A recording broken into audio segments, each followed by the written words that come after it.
इस वीडियो में हम लोग कंपोनेंट्स की प्रॉपर्टीज़ के बारे में बात करेंगे। जैसे हमने पहले एक बटन अपनी ऐप में यूज़ करा था, लेकिन हमने कोई उसकी प्रॉपर्टीज़ चेंज नहीं करी थी। इस बार हम प्रॉपर्टीज़ को भी चेंज करके देखते हैं और उसमें देखते हैं क्या ऑप्शन होते हैं हमारे पास। प्रॉपर्टीज़ बेसिकली बटन या हम किसी भी कंपोनेंट की प्रॉपर्टी से मतलब ये होता है कि उसकी विड्थ क्या होगी, हाइट क्या होगी, कलर क्या होगा, उसकी डिफरेंट जो भी हमें विजुअल चीज़ें नज़र आ रही हैं उसको हम कंट्रोल कर सकते हैं प्रॉपर्टीज़ के थ्रू। तो उसके लिए एक नया प्रोजेक्ट स्टार्ट कर लेते हैं और उसको नाम दे देते हैं प्रॉपर्टीज़ ऐप। आप कोई भी नाम दे सकते हैं। अभी हमारा प्रोजेक्ट लोड हो रहा है। ये हमारा प्रोजेक्ट लोड हो गया है। इसमें हम एक बटन ड्रैग एंड ड्रॉप कर लेते हैं जिसकी प्रॉपर्टीज़ को हम चेंज करके देखेंगे। इस वक्त अगर आप देखें तो इसकी ये current properties by default set हुई हुई हैं। तो अगर आप इसका जो बटन का कलर है, नाम है, वो अगर आप चेंज करना चाहते हैं, जैसे अभी लिखा हुआ है टेक्स्ट फॉर बटन 1, तो आप उसको यहाँ पे आके और यहाँ पे इसको कोई भी नाम दे सकते हैं। हम यहाँ पे इसको नाम दे देते हैं क्लिक मी। तो उसका नाम जो भी उसके ऊपर टेक्स्ट लिखा हुआ है वो चेंज हो जाएगा। अगर आप बटन की आईडी चेंज करना चाह रहे हैं, फॉर एग्जाम्पल जैसे हमने पहले भी डिस्कस करा था कि अगर आप अपने कोड में आपके पास बहुत सारे बटन्स हैं तो उनका नाम होगा बटन 1, बटन 2, बटन 3, बटन 4, और वो बाद में कन्फ्यूजिंग हो सकता है क्योंकि आपको नहीं पता होगा कि कौन सा बटन किस चीज़ के लिए यूज़ हो रहा था।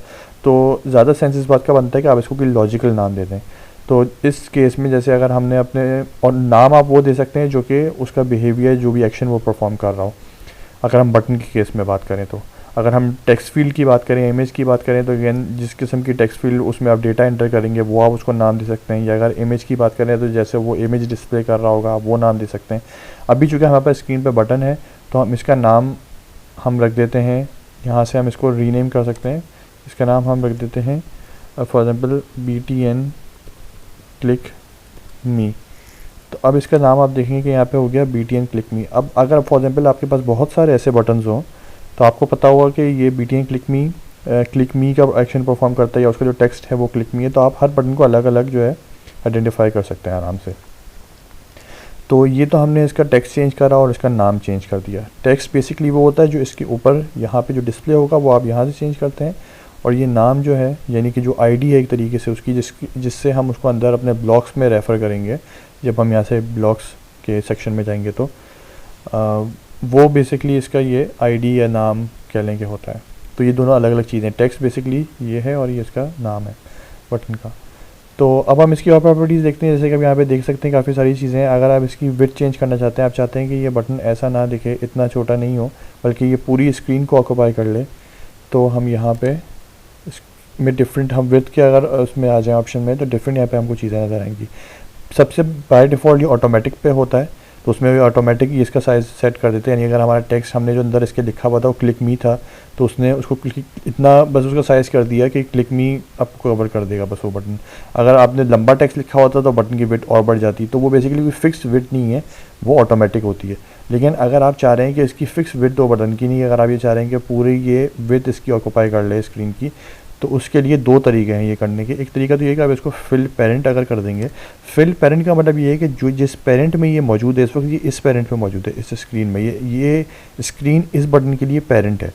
फिल पेरेंट का मतलब जैसे नाम से ही लग रहा है कि ये अपने पेरेंट को फिल कर देगा, यानी कि पूरी इसकी स्क्रीन को विड्थ जो है विड्थ वाइज ऑक्यूपाई कर लेगा। तो अगर आप यहाँ पे इसको क्लिक करें ओके पे, तो आप देखेंगे कि इसने अपनी पूरी स्क्रीन ऑक्यूपाई कर ली है विड्थ के हिसाब से।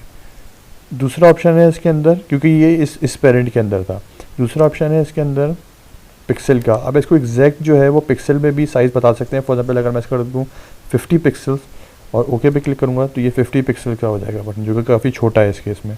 अगर मैं इसको कर देता हूँ 100 पिक्सल्स तो ये 100 पिक्सल का बटन हो जाएगा। तो अगर आप एग्जैक्ट इसको बताना चाह रहे हैं कि इतने ही पिक्सल का हो तो आप यहाँ से सेट कर सकते हैं। और तीसरी चीज़ है परसेंटेज बेसिकली एक परसेंटेज में बताता है कि इतने % ऑक्यूपाई करे स्क्रीन। फॉर एग्जाम्पल अगर हम इसको 50% कर देते हैं तो आप देखेंगे कि 50% ऑफ द स्क्रीन जो है इसने ऑक्यूपाई कर ली है। तो अगर आप इसको चाहते हैं कि ये 50% ना करे बल्कि ये 10% करे तो आप इसको 10 कर दें, तो फिर ये सिर्फ 10% ऑफ द स्क्रीन ऑक्यूपाई कर रहा होगा। तो ये चंद तरीके हैं इसके विड्थ सेट करने के। हम इसको फिर से फिल पेरेंट कर देते हैं ताकि ये पूरी विड्थ ऑक्यूपाई कर ले। इसी तरीके से हाइट में भी अगर मैं हाइट इसकी फिल पेरेंट कर लेता हूँ तो देखेंगे कि ये बटन ऑलमोस्ट पूरी स्क्रीन पे आ जाएगा, क्योंकि हमने इसकी विड्थ और हाइट दोनों फिल स्क्रीन करी हुई है। हाइट में भी उसी तरीके से परसेंटेज और पिक्सल सब कुछ सेट कर सकते हैं। हम अभी के लिए हाइट को ऑटोमेटिक कर देते हैं ताकि ये बटन हमारा छोटा हो जाए फिर से। इसमें कुछ और ऑप्शन भी, जैसे कि फ़ॉन्ट साइज़, अगर आप चाह रहे हैं कि बड़ा फ़ॉन्ट हो तो अब यहाँ से इसका फ़ॉन्ट चेंज कर सकते हैं। देख सकते हैं कि क्लिक मी के जो टेक्स्ट था उसका फ़ॉन्ट अब बड़ा हो गया। मैं इसे 60 कर दूँ तो ये काफ़ी बड़ा कर देगा। तो यहाँ से आप फ़ॉन्ट चेंज कर सकते हैं। इसके अलावा आप चाहें तो इसके ऊपर कोई इमेज भी अप्लाई कर सकते हैं। अगर आप चाहें कि आपके बटन के ऊपर कोई इमेज नज़र आए तो आप यहाँ से फ़ाइल अपलोड करके और वो फ़ाइल सेलेक्ट करके ओके करेंगे तो आपके बटन के ऊपर इमेज बनी हुई आने लगेगी। अगर आप इसका फ़ॉन्ट चेंज करना चाहते हैं तो यहाँ से आप इसका फ़ॉन्ट भी चेंज कर सकते हैं। डिफरेंट फ़ॉन्ट्स अवेलेबल हैं। अगर आप इसका कलर चेंज करना चाहते हैं टेक्स्ट का, जो इसके ऊपर टेक्स्ट ब्लैक कलर में जैसे कि लिखा हुआ है, अगर आप ये कलर किसी वजह से चेंज करना चाहते हैं तो आप यहाँ से कर सकते हैं। अगर हम इसको रेड कर देंगे तो ये क्लिक मी रेड में लिखा हुआ आने लगेगा। फिर इसके अलावा अगर आप इसकी अलाइनमेंट चेंज करना चाहते हैं, अभी आप देखें बटन के बीच में क्लिक मी लिखा हुआ है। अगर आप चाह रहे हैं कि ये क्लिक मी लेफ़्ट पे लिखा हुआ हो या राइट पे लिखा हुआ हो तो वो आप टेक्स्ट अलाइनमेंट से लेफ़्ट कर देंगे तो लेफ़्ट पे आ जाएगा, राइट कर देंगे तो राइट पे चला जाएगा। हम इसको फिर से सेंटर में कर देते हैं। तो इस तरीके से ये तो बटन की प्रॉपर्टीज़ थी। इसी तरीके से टेक्स्ट व्यू की, इमेज व्यू की, हर चीज़ की प्रॉपर्टीज़ होती हैं। कुछ चीज़ें हैं जो कि सब में कॉमन होंगी, जैसे कि हाइट तो गई, विड्थ तो गई, ये सब चीज़ें हर कंट्रोल में कॉमन होंगी। जैसे अगर मैं यहाँ से एक टेक्स्ट बॉक्स भी यहाँ पे ड्रैग एंड ड्रॉप कर दूँ और यहाँ से इसको मैं सेलेक्ट कर लूँ तो इसकी प्रॉपर्टीज आ जाएंगी। जैसे आप लोग देख सकते हैं कि इसके अंदर काफ़ी सारी जो प्रॉपर्टीज हैं वो सेम है। हाइट है, विड्थ है और टेक्स्ट जो भी इसके अंदर आपको डिस्प्ले करना है, टेक्स्ट अलाइनमेंट है। इसके अंदर कुछ डिफरेंट चीज़ें भी हैं जो कि बटन में नहीं थी। फॉर एग्जाम्पल ये हिंट है, जैसे हिंट बेसिकली आपको बताता है कि जो एक हिंट आपको देता है कि इस टेक्स्ट फील्ड में आपको क्या एंटर करना है। आपने देखा होगा ऐप्स वगैरह में बहुत सारी में लिखा हुआ होता है कि एंटर योर यूज़र नेम या एंटर योर पासवर्ड, यहाँ पे लिखा हुआ होता है। वो बेसिकली हिंट होती है कि आपको वो आप जब एंटर करेंगे तो वो हिंट मिट जाएगी, रिमूव हो जाएगी और आप अपना टेक्स्ट एंटर कर सकते होंगे। तो ये अगर आप जो भी हिंट अब यूज़र को देना चाहें वो आप यहाँ पे लिख सकते हैं। तो इस तरीके से इसके अंदर भी काफ़ी सारे सेम ऑप्शंस भी हैं जैसे बटन में थे और कुछ डिफरेंट ऑप्शंस भी हैं। तो इस तरीके से आप किसी भी चीज़ की प्रॉपर्टी यहाँ से चेंज कर सकते हैं और आप उसको सेट कर सकते हैं कि कैसा विजुअली नज़र आया हमें स्क्रीन के ऊपर। तो ये है हमारा प्रॉपर्टीज़ का सेक्शन और इसमें आपने सारी प्रॉपर्टीज़ यहाँ से सेट कर सकते हैं और चेंज कर सकते हैं। तो फिर इस वीडियो के लिए इतना ही। फिर हम लोग अगली वीडियो में फिर कोई नया टॉपिक डिस्कस करेंगे।